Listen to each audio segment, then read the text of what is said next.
So, okay, here we are making videos again. And this is a bar of AuPd that I made a couple of years ago. I don't know, a year and a half ago or so. Um, and I was lugging it around in my truck and been out there ever since I came back from New Mexico last October. Um, and this is AuPd and not aluminum. It looks like aluminum. It's light like aluminum, but you can't melt it with any sort of anything that most people have laying around. Um, and you'll notice that it makes rainbows. Um, and, you know, I'm an old hippie. I like rainbows. And so this stuff actually came from my studies on how precious opal forms. I was working with a guy out at MIT that said, Rick, it could be any damn thing when I showed him my process for making it precious opal, that is, in a jar. And he insisted that I hadn't measured everything. And that was about 10 years ago. I started measuring things, finding out things, and going out and getting more. And Michael was right. He was absolutely right. And it could have been any damn thing. It was not silicon dioxide. Never was. And it is volcanic ash. And in my neck of the woods, it's from the dust on the side of the road.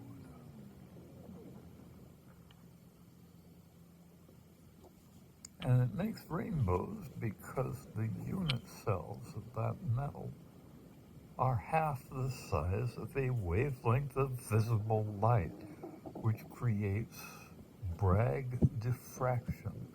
And this started out as a piece of aluminum, and I turned it into AuPd.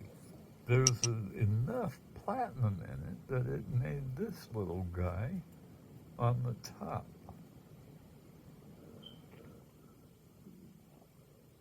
And it just makes those wires spontaneously. Well, by itself, I didn't do that. It just did it. And this was, you know, a piece of aluminum, and there was like a drip-looking thing across there, but it was aluminum. You know what aluminum looks like. And aluminum does not actually make rainbows. And see how it turns goldy every once in a while? That's because in one direction it looks silvery and rainbowy, and in the other direction it looks kind of goldy. Well, I didn't like change anything except the direction that we're looking at it in.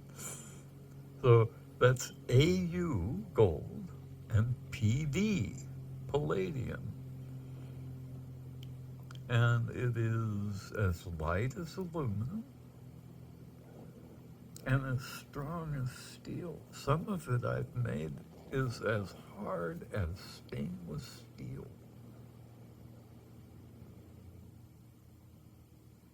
And it's made from the dust on the side of the road, which means it is absolutely ubiquitous. It is not like rare or hard to find. And it's like really, really easy to make. Zero carbon footprint, zero ecological damage. when I go out and collect the dust on the side of the road. Nobody misses it at all. It's one of those resources nobody knew about, so there aren't any laws regarding dust on the side of the road. There's a lot of misinformation that makes you guys call it dirt. And me too, you know, I mean, I did too for many, many years. And then I started figuring this out. And we got it figured out now. I make a piece like this in a couple of minutes out of recycled beer cans. That's what this is. I mean, I assume they're beer cans. I don't know what the hell they are. I bought them from somebody else. But that's what he did. He got to recycled aluminum cans and melted them down and turned them into this stuff. And so it makes rainbows. It's beautiful hard metal. Makes great wire. Beautiful wire. Really, really beautiful. White, rings like a bell. And you can reuse it 20 bazillion times instead of it breaking. Like either aluminum or steel does. Steel will break, deform a few more times than aluminum does, but not many. I can bend a wire this size of aluminum and break it in a couple of seconds, 30 seconds or so. And a piece of steel might take me a minute.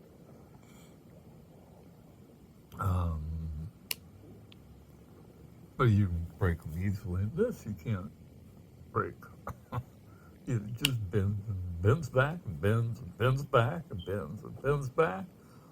And you can kink it, if I put a slice into it, and I can cut this 3mm wire with a pair of scissors.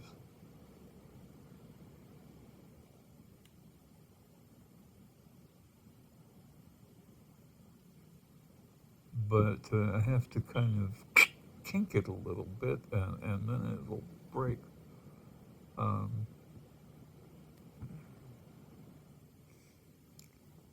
But I can take this. Let me see if I can find a piece of stainless steel somewhere. Probably not. Okay, what I've got is just a piece of regular steel here. Let's see what we can do for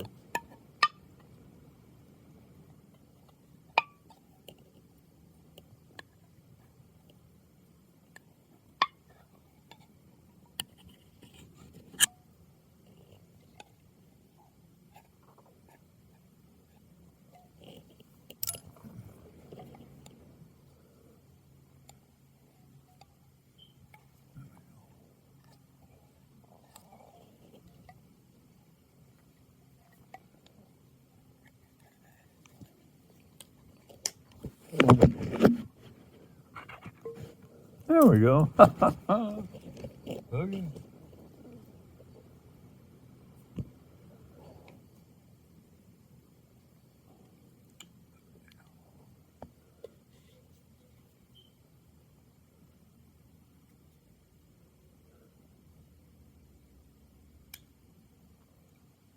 I scratched steel with it. That means that it's it's about the same hardness as regular steel. Maybe 4 on the Mohs scale of hardness, something like that. So, about the same hardness as steel. Isn't that something? That started out as a piece of aluminum clothesline wire from Amazon. And, my little things aren't sharp. Kind of sanded them off so that they don't catch on things. I use them for chopsticks.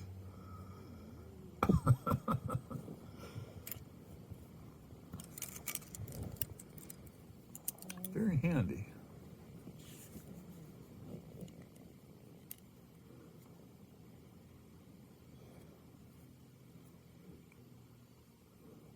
And they work, and you can use the other end. You put like something in there and make it a spoon, or kind of hold things down with it. And you can also unbend it and turn it into something else, or use these as a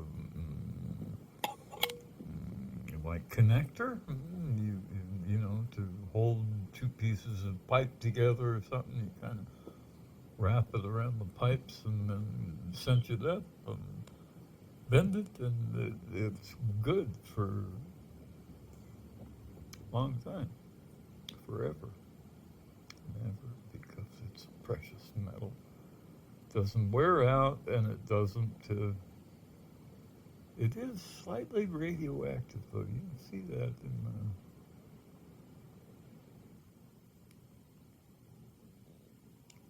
And that's like not me and not something I'm doing. Platinum and palladium are so dense that they absorb neutrons from other sources, notably uranium in the mountains where I live, and then volcanic ash, right? Volcanic ash is radioactive because it came out of a volcano. It was molten because it was radioactive. That's what made it hot. And so you get a little bit of beta radiation coming off of it, and the light excites beta radiation. And you can see it. Isn't that cool?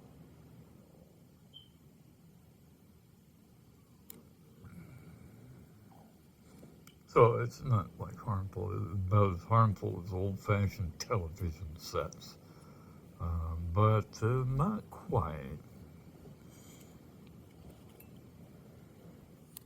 So it's good stuff and useful and ubiquitous. Not like hard to find or rare or anything. I have a hard time like selling it at $2,000 an ounce or whatever palladium's going for, because I feel like I was cheating people. Not a good idea. I don't have to live with my banker. I have to live with myself. And what I do is I give it away.